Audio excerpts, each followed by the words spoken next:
tokangi maboko tozali kotala bana basili na kokende bana basili na kotekama na banguna tolati mokuya ata maloba te Kongo na Banafrika maleli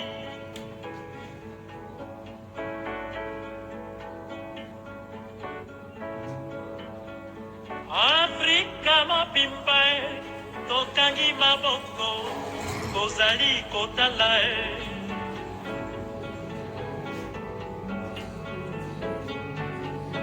bana basili na kokende bana basili na kotekama na banguna tolati mokuya ata maloba te Kongo na Banafrika baleli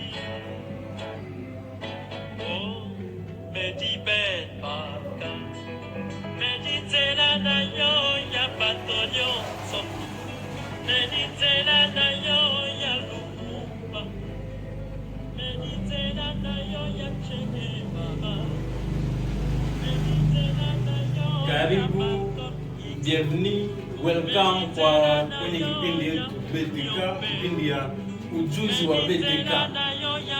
Leo tumekuja na wazee na mwalimu mkuu mzee Iraira. Kipindi yetu ya leo itakuwa wazee wetu wanakuja na maswali moja moja kwa kuuliza mzee mwalimu mkuu maswali moja moja. Kila mtu ataanza kuuliza kwanza swali moja moja, na wakati ikatupermit tutapitia kwa deuxième question. Bila kupoteza wakati tutaanza kule kwa mzee, tutaanza kwanza ku presentation. Mimi kwanza ni mzee Balinda, niko milita kwenye movement yetu ya BTK. Mwalimu wetu nilisema ni mzee Iraira, yendo atapaswa jibia kwa maswali za wazee. Mzee pale ni nani pale? Asante sana. Kwa majina ni mzee Butochi Sangara, niko milita kunako chama chikuu cha BTK baino tobate la Kongo. Mzee na wewe pale pembeni. Asante bana journaliste kwa neno. Mie ni mzee muri wabyo bandi na mie pia niko milita wa chama chikuu BTK. Mzee hapa pembeni. Asante sana bwana journaliste. Na mimi pia vile muite mzee Mbula Macho, niko milita wa mouvement patriotique baindo tobate la Kongo BTK asipe. Asante sana. Mwanamke, tunaona mwanamke nani pale? Asante sana. Hapa ni Nengwa Maskadi. Niko mambo wa BTK. Asante kwa sisi wote. Moja kwa moja tunapitia kwa kipindi ya maswali. Vile tutaanza kwa mzee Butochi Sangara jinsi alivyojipresente. Swali ni kwako. Asante sana tena bwana journaliste. Tumia kauli ili tukuzie swali ambazo tuko nazo. Ni swali yangu ya kwanza itasemelea kuhusu politiki, yani siasa. La politique ndana mwa kote Kongolezi yetu ya nchi yetu ya Kongo. Watu wengi wanajiuliza juu ya nini Kongo mpaka leo haiko huru, ijapokuwa tupata uhuru le 30 juillet 1960. Alafu leo tunajamu 65 independence, mais amani na uhuru haiko mwingi. Ni juu ya nini? Ile ndio swali yangu, nipenda kiongozi mzee Raila aweze kanijibia. Asante sana kwetu sisi wote ambao tushakuja kuhudhuria kipindi ujuzi ya BTK yenye inatoka ndani ya ideolojia yetu inayosema boyebi ya bwanya. Wafaransa wanasema la connaissance de la sagesse. Alafu ile ujuzi ya hekima ama la connaissance de la sagesse ndio yenye itatuma tuweze kujibia swali zenu ambazo mlitayarisha. Nasema kwanza kwa wote Kongo ya ngai. Malamu pesa. Asante sana bwana journaliste mzee Toko Balinda. Na tunasikia swali ya mzee Sangara Ngoi, anasema pourquoi ama juu ya nini Kongo mpaka saa hii haina stabilite, ama mpaka saa hii juu ya nini hatuna amani. Kwa kifupi nasema kwanza hatuna amani parce kwanza hatuyapata independence. Parce que amani inakuya ama inaonekana wakati watu wako na independence. Alors depuis 60 nisikia nasema depuis 60 jusqu'à ce moment tuko déjà autour de 65 ans ya independence. Mais ile independance yenyewe ilikuwa proclamée le 30 juin, ilikuwa une independance biaisée. Et puis ça inakuwa biaisée walikuwa washatayarisha plan machiavélique yenye iliweza kunuire avenir ya jeunesse congolaise. Donc de 60 jusqu'à ce moment, toute cette jeunesse là yenye imepita kwanja 60 mpaka saa hii yote ilikuwa deja iko piégé. Na tunazoea kaonesha ile mapiège fulani fulani zenye zilikuwa préparées par la Belgique, mais aussi par l'Union européenne en général, zenye zilituma Congo isiweze kujideveloper conformément na ile indépendance. Et puis ilionekana wakati bali assassiner notre grand maître Mzee Lumumba le 17 janvier 1961 bana assassiné, na ile ilionesha ilipana signe fort kwa Congolais que manake indépendance yetu deja ilikuwa haikingali. Alors suite ya situation za kuonesha que vita tulipata deja 11 jours après indépendance, tukapata vita ya 61, 63 avec le Mulele, le Mzee Kabila et les autres, 64, 65 ni vita ziko tofauti. Parce que vita 65 haitafanana vita ya 80. Vita ya 80 haitafanana vita ya 2000. Vita ya 2000 itakuwa different na vita ya 2009. Vita ya 2009 itakuwa tofauti na vita ya 2020 ou 19. C'est pourquoi tout a positionné d'abord le Congo d'une manière régionale, mais aussi d'une manière humanitaire. D'une manière régionale, Congo iko pays voisin ya zingine pays zenye ziko na tamaa ya minere niko ndani ya ile udongo. Notamment zile pays voisins zetu, na sisi tunakuwa yengine pays yenye iko frontalier ya zingine pays zenye ziko na ile tamaa ya ile minere, inatuma tukuwe na instabilité nationale. Instabilité nationale inaenda munjia zote. Tunaweza kamata par exemple d'une manière politique. Hatuya kwa na stabilité politique depuis 60 jusqu'à ce moment. Et puis il y a kuna dégradé conformément na hali zenye zilikia ziko na jisuccéder. Tutakamata hali ya 86. Tulikuwa na voisin wetu mmoja wanaita Uganda. Akakuwa na muongozi mwenyewe wanaita Museveni. Il a été installé par l'Amérique et l'Union européenne.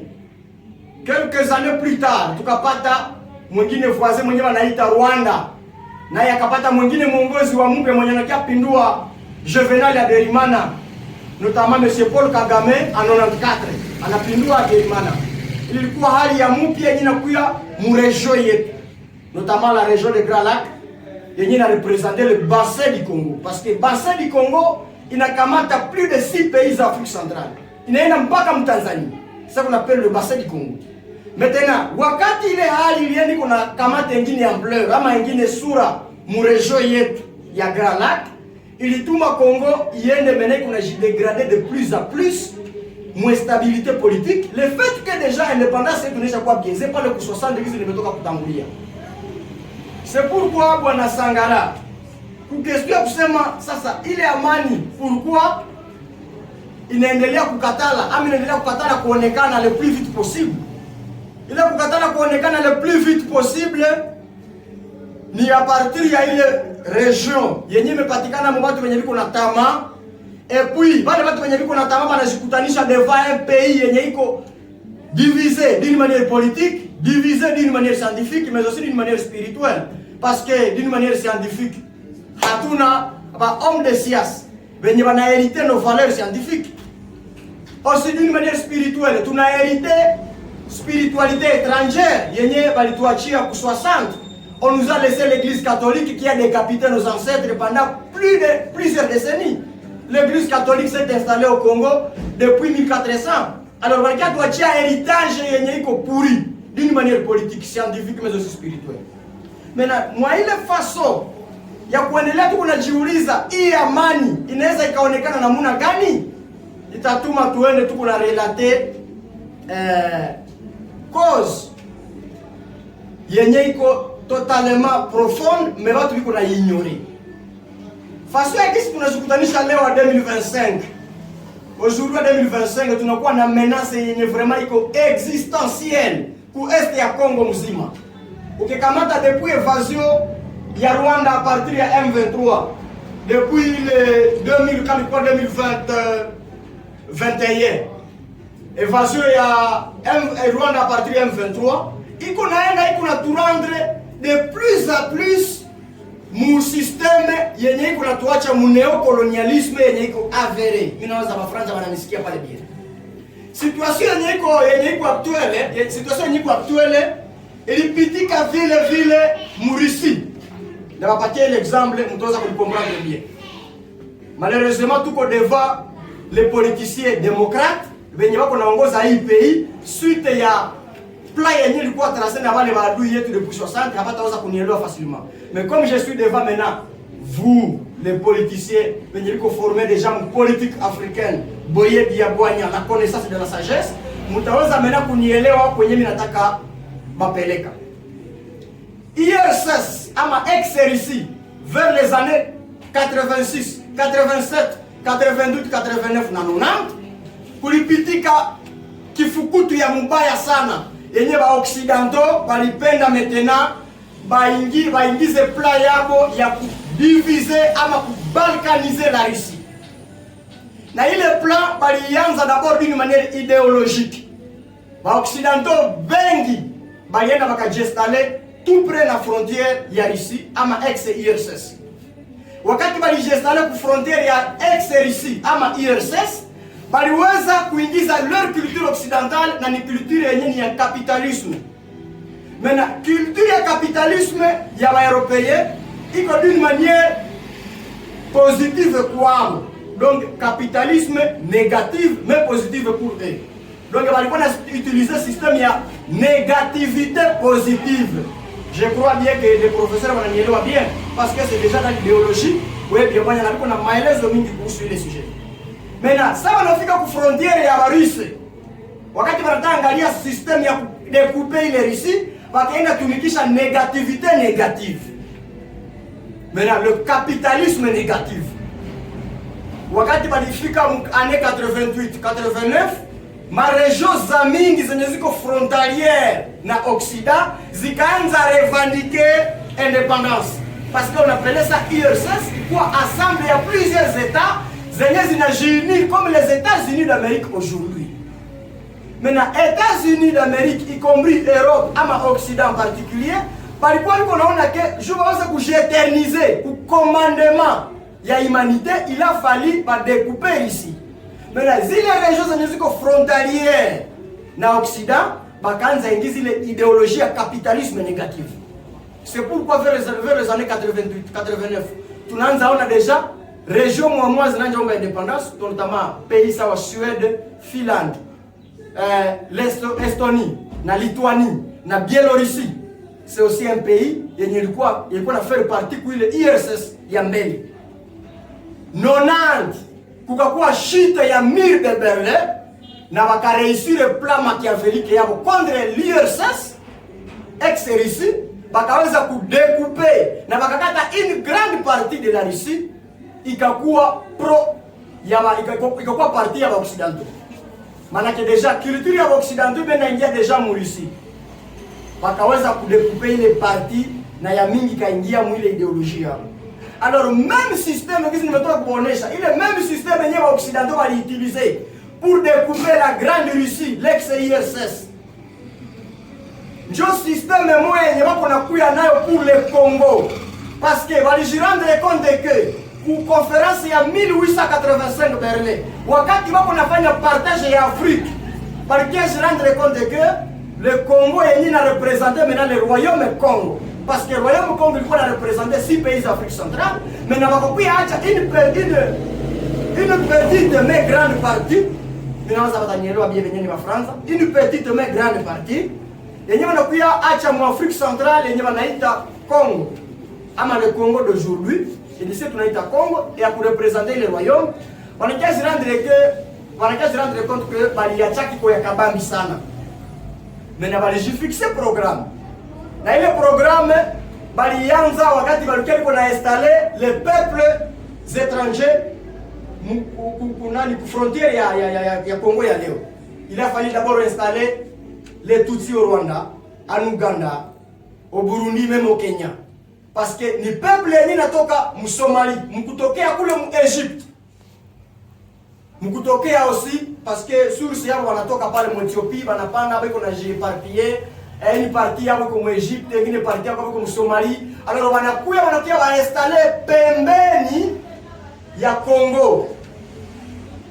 Parce que les blancs ont constaté que Batutsi bako na même système ya capitalisme ya kufanana yao.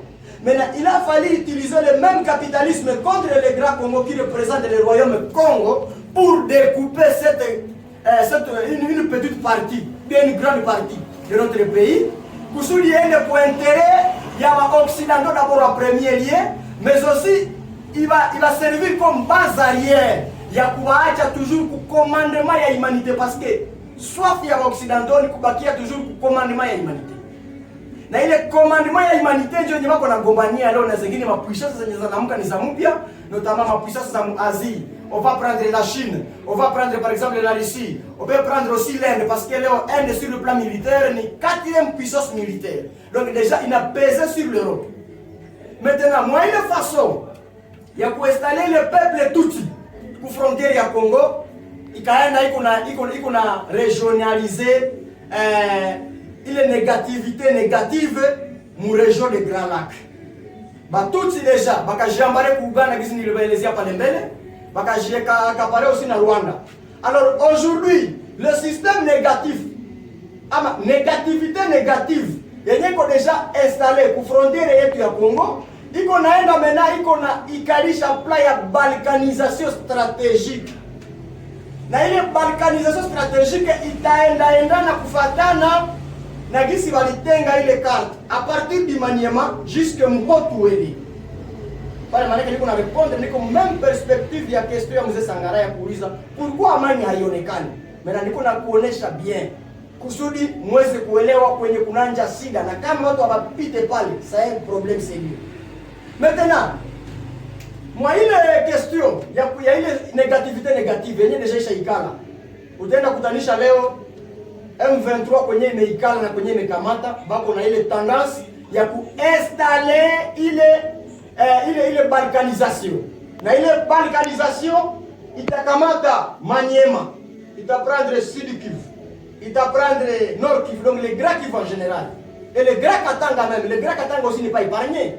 Tunakamata aussi le Grand Oriental, il est en Mbele, province orientale ya Mbele. Manake oriental dans son ensemble, tunakamata province ya Bazuele na ya Haut-Uele vile, province ya Chopo y compris aussi.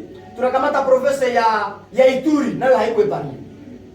Maintenant, va européen biko na plan yabo kwabo. Banakutanisha ke kusudi Congo ba fragiliser.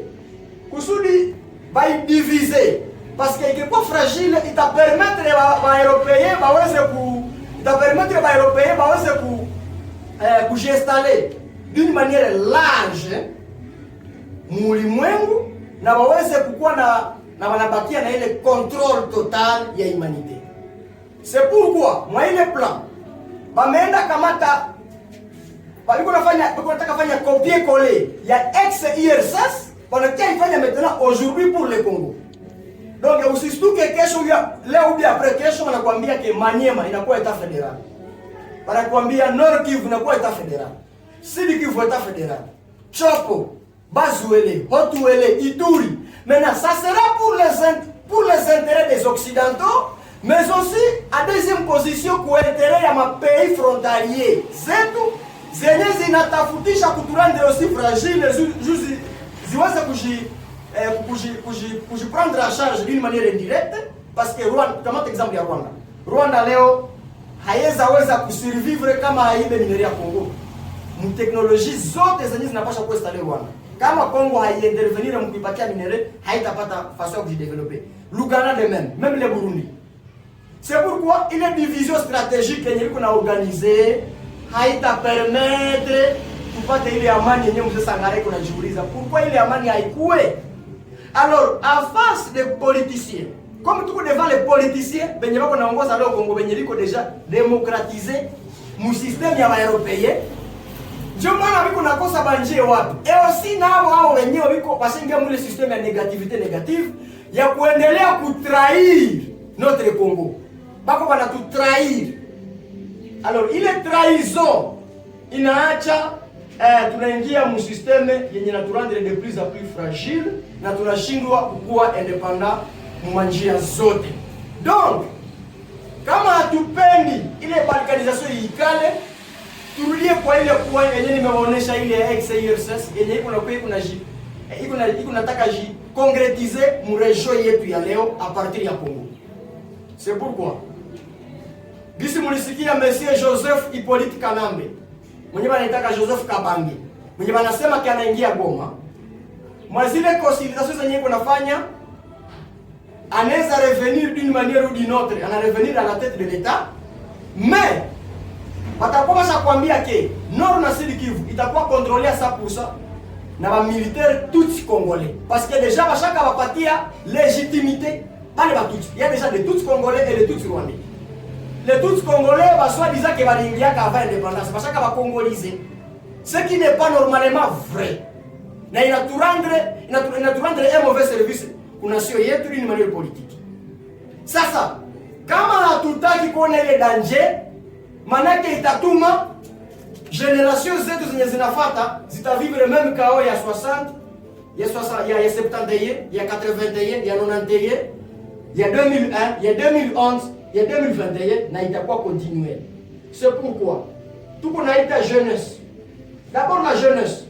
Parce que jeunesse itaweza kucomprendre ile question na kuweza kucomprendre que na sie tukamati ile même décision yenye deja iko muzengine mainji. Tunaweza kamata exemple ya Chine, exemple ya Inde. Kama Inde ilijirendre libre na kupinga ordre ya occidentaux, c'est parce que d'abord il comprendre qu'est-ce qu'on appelle l'Inde. Alors aujourd'hui kwa tukubeteka mu idéologie yetu boye bya gwanya. Comme nous travaillons notre politique conformément à notre plan du Congo, parce que chaque pays a son plan politique. Kama on joue un plan politique ya pays hapa hautaweza ongoza. Détrompe-toi. Mimi najua que wengine hawatanielewa bien na hawatanielewa mbio. Mais kama on a d'abord le plan politique, jouez maintenant ériger les programmes zenye ziko conforme na ile plan politique, unakuwa hautaweza kuongoza le pays. Donc aujourd'hui hizi pays iko naenda iko nataka dengregole. Tunataka rudia mkao total. Ile même kao inazoka zurudia mkongo parce que ukiangalia zile même ile periode ya makao zinataka kafanana. Ku 60 après indépendance, après 11 jours, tulipata déjà balkanisation stratégique. Kalonji akajiautoproclamer président. Chombe akajiautoproclamer et les autres. Même ikakia jirepertorier ku 98. Mbusa Nyamwisi et les autres et les Azarias Ruberwa. Les Bemba, Bakena fanya coalition machiavélique contre notre République en 98. Ils ont créé RCD Goma en 98. Après ça, Bakaji divisé stratégiquement. On a vu RCD KML, les Roger Rumbana et les autres. Le même système. Et il y a maintenant qu'on a pu atteindre une attache répertoriée Léo Saï en 2025. Donc le positionnement Saï, il y a comme les hommes politiques formés par l'Occident. Ni même système nyata ongeza enda kokota ile hali za 61, hali za 98, juu tuendelee mu kao total. Or, nous comme les politiciens de l'Afrique, en particulier moi comme Iraïra, je ne peux plus tolérer de telles bêtises dans mon pays. Donc, mina profiter pour kokota masiku à tous les politiciens. Parce que plaza bo zote zinaonekana. Zinaonekana ziko wazi na tuko naweza kuzisoma. Ile kukuwa na turudisha mkao tiketike ama kutuacha mumikono ya waeuropéens jua ingombreyasio yenu hatutaitolere. Nous voulons cette fois-ci une indépendance libre qui restera notre seul cadeau qui sera hérité par nos enfants qui viendront après nous. Vraiment, mzee Sangara Ngoi, minawaza niko na kushibia na kama kungali yengine nyuneza introduire ama nyuneza inclure, sijue kama unaweza kuwa nayo. Maana asante sana wale mafasilio zaidi nimefuata kwa makini. Nilisikia unasema useme ile huru yetu ilikuwa lieze ku 60 notamment maana masiku na trauma tunateseka. Alors, ningine swali nyingi mkichwa wangu. Jua nini sasa wa politisi wetu abakuelewa sana maana ile uhuru juu iko lieze vile. Accent. Malgré les politiciens des 60 balikuwa déjà formés à l'occidentalisme. Balikuwa déjà occidentalisé. Hawakuwa formés selon la réalité africaine. Tumetoka kuambia sasa hivi que chaque pays a son plan politique. Est-ce que ces politiciens de Kinshasa wanajua le plan politique du Congo? Les politiciens même du Rwanda, même à Tanzanie, même les politiciens de l'Afrique du Sud, même les politiciens du Cameroun. Est-ce que les politiciens qui ont un plan politique za nchi zao? Hapana. C'est pourquoi, indépendance du Congo, même plusieurs pays de l'Afrique, zote zilikuwa biaisés. Na basa préparer aussi zile mapiège zenye zilituacha mwile système néocolonial. Donc, kama hatutaki tena tubakie mwile système niko biaisé, aujourd'hui, peuple congolais en particulier, comme nous résidons dans un pays qui est le cœur de l'Afrique, inaomba sahi tujikoaliser dans l'immédiat.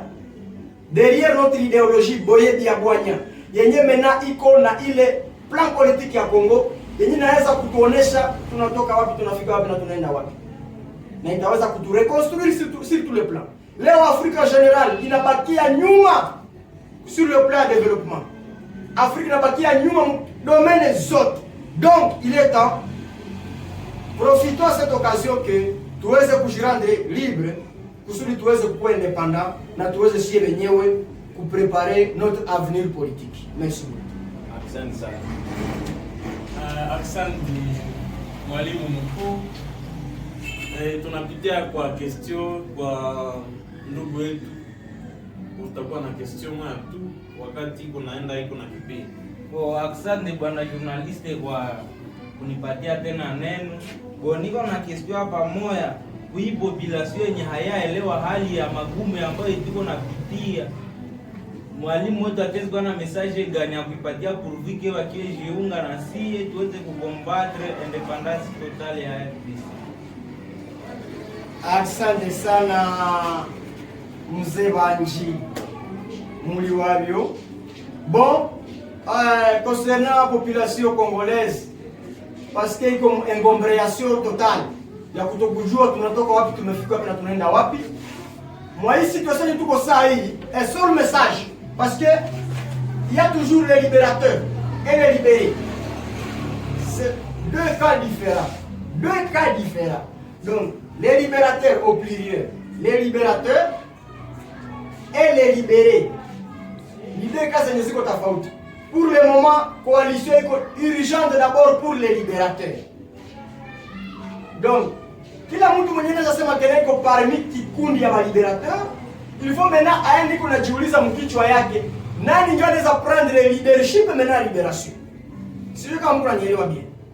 Kila kikundi yenye iko mwa ile forme ya kutafuta libération, il faut inajiuliza nani ndio anaweza kuwa maintenant à la tête ya leadership ya libération. Nimetoka kusema que pour nous libérer, il faut que tunaelewa notre plan politique. Et Boye Biabwanya iko déjà na secret ya plan politique ya Congo. C'est que kusudi population iweze aussi kutuelewa d'une manière indirecte, d'abord nous les libérateurs tuweze kujikoaliser na tuweze kuétudier le plan politique en profondeur. C'est que d'autres groupes aussi zenye ziko na ile vision ya libération ziweze kujiuliza d'une manière individuelle, sans orgueil, sans honte ni peur. Kila mtu ajiulize individuellement kama tunaweza fanya nini kusudi tuweze kupokota ile peuple d'une manière indirecte. Mais de notre côté, nous comme mouvement BTK, si tu as un message moyen tout, il y a pour lancer vers la population. Population congolaise en particulier, tuache kukuwa manipule encore par ces politiciens démocrates benye havana plan politique yetu ya Congo. Venez vous ranger derrière votre mouvement patriotique, derrière votre parti politique africain BTK, kusudi tuweze kuwapeleka vers le chemin de la gloire, ya kutupeleka kwenye uhuru yetu, kwenye independence yetu, kwenye liberté yetu yenye iko total. Merci beaucoup. Ndio. Asante, nawaza umekuwa satisfait mzee Vanji. Tupitie kwa mzee hapa, utapoze tu question moja. Asante sana bwana journaliste, na mimi ninayo swali shitupa kusiansi inyiko leo mu Afrika. Swali yangu ni hii. Je, siansi inyiko mu Afrika itaweza kupeleka Afrika mjuzi gani ya kuweza kutengeneza vitu mbalimbali na kuweza kuendelesha maendeleo ndani ya Afrika? Asante mzee Mbula Machua. Kuhusu question ya kuuliza comment pia partir ya siasa yenye iko sahi Mkongo na Mwafrika en general, est-ce que inaweza tufikisha quelque part juu tuweze kukua independant mumatiere ya teknolojia na mwingine vitu. D'abord siasa yenye iko sahi haitufikishe nulle part, na ile siasa haiweze kutusaidia parce que ni siasa ya Occidentaux. Premièrement, si comme les Africains, hatuko na inventer hata kitu moya. Ikuwe telefone, ikuwe moto, ikuwe sijue bunduki, ikuwe nini, hatu créer hata kitu moya. Alors que pour créer ou pour inventer, il faut être connecté de votre nature. Il faut kujua nature ni nini, iko mo nini. Alors ile nature ina permettre venye liko na kujifunza science d'une manière ya kutafuta teknolojia, inala permettre maintenant waweze kujiteknologiser conformément à leur nature. Or ile nature kama hamuielewe, mnakuwa na hamtaweza kufanya nini na hamtaweza kuwafasi. Mimi naweza pana example. Est-ce que leo watu wanajua ke venye walitengenezaka avion, walionaka ndege zenye ziko naruka mwanga? C'est pourquoi walipataka évasion ama inspiration ya avion. Venye walitengenezaka sous-marin nucléaire, walionaka kusamaki ya kuishi mumai. Wakatosha deja pale teknolojia kutengeneza sous-marin nucléaire. Venye walitengeneza bateau, walionia kuhusu walionia kwenye mnaita kibata. Ama libata na lingala. Hiyo mnaita kibata. Ila kupita ile wa mai. Venye walitengeneza bateau. Venye walitengeneza avion, nimeonyesha kizi walionea kuhusu yenye wanaita avion, ni mfano ya ile ndege ikaweza kuwainspire kutengeneza sous-marin nucléaire. Balipita usiku ule kuangalia samaki naishi namna gani ndani ya mai na iko naweza kurespire, bakaweza kutengeneza sous-marin nucléaire. C'est que aujourd'hui en Afrique, kama tunapenda tuko na teknolojia iko indépendante, qu'est-ce que nous devons faire? Il faut revenir d'abord à notre science africaine, tuweze kuangalia dans notre nature d'une manière indirecte il y a quoi, mais aussi d'une manière physique il y a quoi. Par exemple aujourd'hui, mavile zenye ziko na jengewa leo Mkongo, haziko na jengewa conformément na nature yetu ya Congo. Est-ce que réellement positionnement notre capitale politique à Kinshasa, est-ce qu'il est bien placé? D'abord c'est une capitale qui a été placée conformément aux intérêts des Blancs. Balidia pembeni ya mai à connaissance des causes. Est-ce que c'est la réalité congolaise? Aujourd'hui, quand on a la ville de Butembo, ville de Butembo en particulier, iko au-dessus de ma montagne. Tu n'as construit comme ma montagne. Est-ce que réalité est construire comme ma montagne? Est-ce que tout qu'on a construit pour fatana na ile hali ama ile nature, ile ma montagne? C'est aussi une question. Aujourd'hui, tout qu'on a ingénieur à Butembo va kusema que non, à Butembo hakuweza na nyumba mrefu parce que ni udongo yenye iko ndani ya mai. Mais il faut consulter la nature d'une manière visible. Nature t'a expliquer na kukonesha comment on peut construire sur le sol de Butembo ou bien d'une manière générale sur le sol congolais. Aussi mko ya médecine. Mko ya médecine par exemple parce que vous question pour centraliser pour science. Mko ya médecine aujourd'hui tuko na médecine niko pourri. yenye iko occidentalisée d'une manière négative kusole yetu Congolais.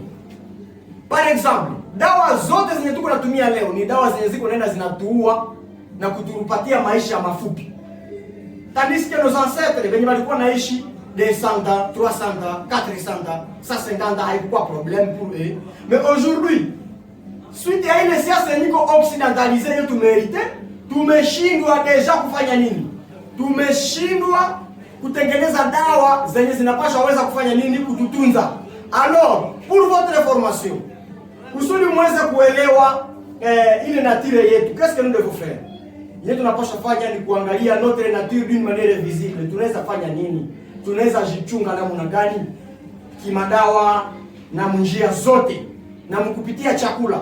Parce que même aujourd'hui watu hawajue ke mzungu ashaka trombe façon yetu ya kukula, façon yetu ya kutunziwa, façon yetu ya kukunywa, donc yote iko trombe.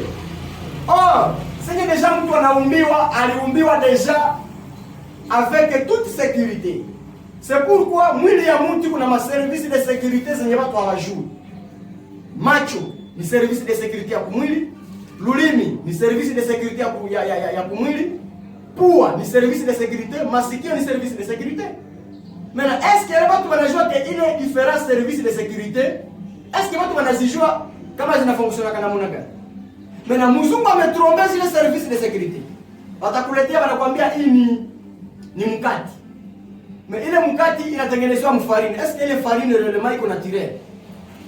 Wanadanganya déjà votre service de sécurité wanaita lulimi. Sasa itafika mkinywa unaitafunya unasikia butamu. Donc umeenda mu sentiment physique mais hauende mu réalité ya nature ile mkati. Est-ce que ile mkati inatengenezwa namna gani? Conservation ziko ndani ama sukari nyingi na ndani? Sijue levure, sijue nini. Est-ce que ni nini? Watu hawaelewi vile yote. Alors watu wako wanagonjwa suite ya ile yote ile hali zote. Sasa unafika kudawa, sasa utasikia utakula ile mkate parce que iko na levure. Levure nenda endommager estomac. Estomac ni usine médicale ya mwili mzima. Estomac ndio usine médicale. Mais na votre usine médicale sasa inakuwa endommagée, inatuma kufua chakula yenye haiko bien traité, na foie inatumia roho damu yenye iko mal traité, ndio mtu anakuwa na matranspiration. Ile transpiration haitakupermettre uweze kusurvivre bien. Sasa una survivre mbaya itakutuma uende kudawa, uende tafuta dawa zitapasha kutunza. Sasa unafika usiku dawa na zile dawa zinapaswa tumia nazo zinakuwa za mbaya.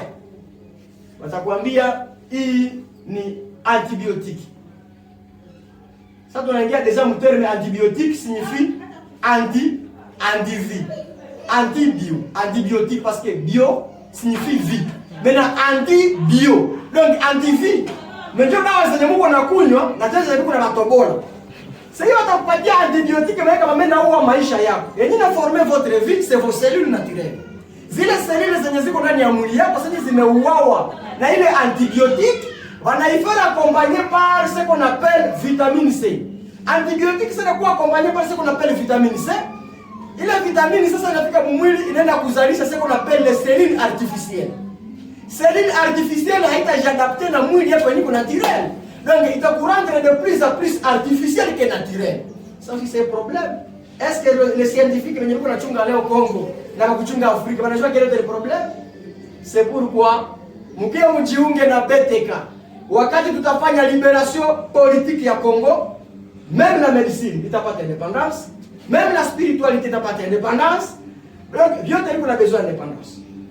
Même l'eau, même si jouer nini, donc les quatre forces ya kuformer nature zinalaga kwa indépendance. Parce que iko udongo yetu iko prise à captivité, prise en otage par les Européens. Iko hewa iko prise à captivité. Iko mai, iko mayani. Vile vitu vyote vinaomba indépendance kusudi ba homme de science ama ba scientifique africain waweze mena kuangalia tunaweza tengeneza dawa za namna gani, tunaweza jenga Afrika namna gani. Kama watu leo wanashindwa kufanya sanda, c'est à cause de quoi? Je tuweza kufanya 200 300, qu'est-ce qu'on peut faire? Mimi nawaza nimepana mwangaza kidogo kuhusu ile question. Wakupenda jue mengi zaidi a rejoindre mouvement patriotique BTK. Kauli ni kwako bwana journalist. Asante mwalimu mkuu, kiongozi wa BTK. Na tunaenda kufika mwisho wa kipindi chetu, tunapatia kauli mwanamke wetu na atapima uliza swali moja kwa mwalimu. Asante sana. Kestio yangu ni tutaepuka namna gani usaliti wa wapolisie gani nafsa swasana. Aksande sana Maska Nyawengi. Meilleure question.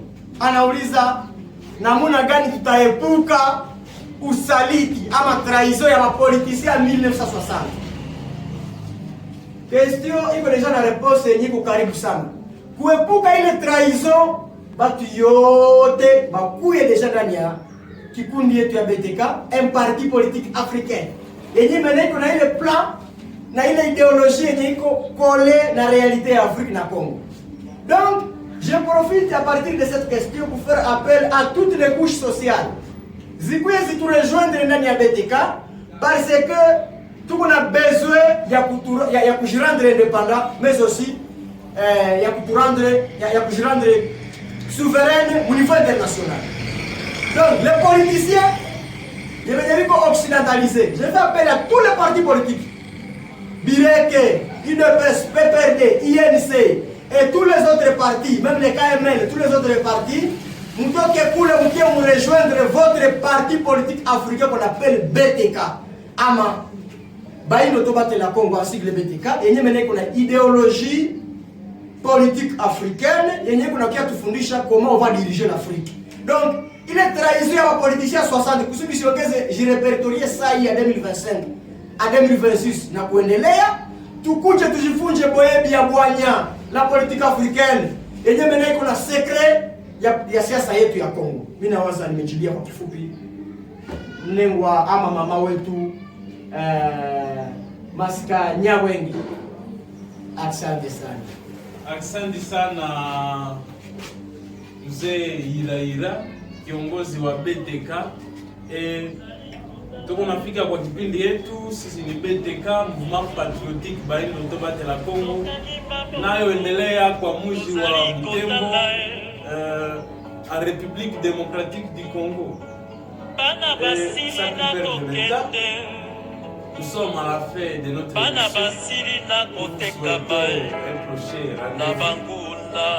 À la même heure et à la même fréquence. Merci.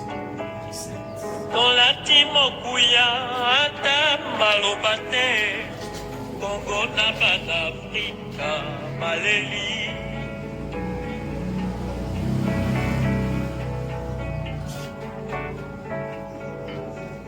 Afrika mapimba tokangi maboko kozali kotala